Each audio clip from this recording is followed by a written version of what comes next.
Добрый день, уважаемые подписчики и гости нашего канала. По многочисленным просьбам клиентов, купивших, я не скажу поддельные или какие-то бракованные, просто некачественные переходники для установки двигателя Motor Sich, вот я и снимаю это видео. Значит, вот перед нами несколько переходников. Вот это тот переходник, который часто можно встретить в интернете, да, ориентировочная розничная стоимость его около 2200 гривен, 2000, кто как его продает.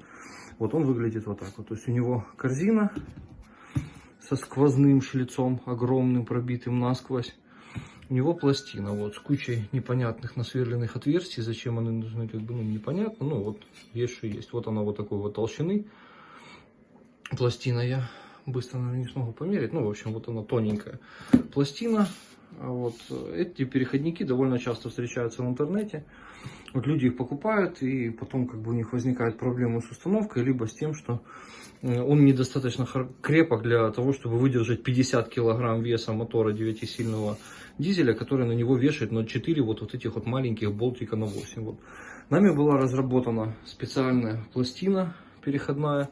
Вот если вы посмотрите на нее, вы поймете разницу, почему наш переходник лучше. Вот он.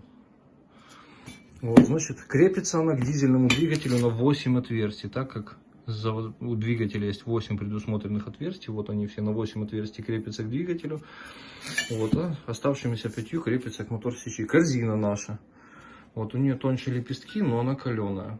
То есть у нее нету сквозного пробитого шлица, поскольку фиксироваться в коленвал оно должно одним центральным болтом. То есть для того, чтобы эту корзину зафиксировать на коленвале, необходимо подкладывать сюда какую-то огромную шайбу. Эта шайба будет держать, естественно, не так, как вот, может держать по заводскому сделана правильная пробитая втулка. Вот.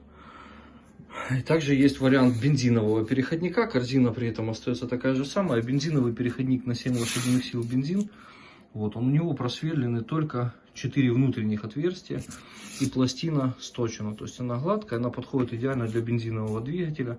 Если потом вы захотите сделать из нее дизельную, просто необходимо будет уже на просверленных, но не до конца местах просто сделать дополнительные засверления. И все. Вот вкратце как бы и все отличие основное. То есть посмотрите на качество корзины нашей, да, то есть она гладенькая, красивенькая. Посмотрите на более дешевый вариант. Посмотрите на эту втулку. Вот непонятно, она сварена из 3 частей, да, или как-то. Посмотрите, как в нее входит коленвал. Я пытался это сделать, у меня так и не получилось. Он очень-очень туго туда входит. При этом потом же непонятно, как надо будет его зажать. Вот так вот оно садится на заводской веймовский коленвал. Вот и фиксируется одним болтом. Все, простое сравнение дешевого переходника с хорошим переходником.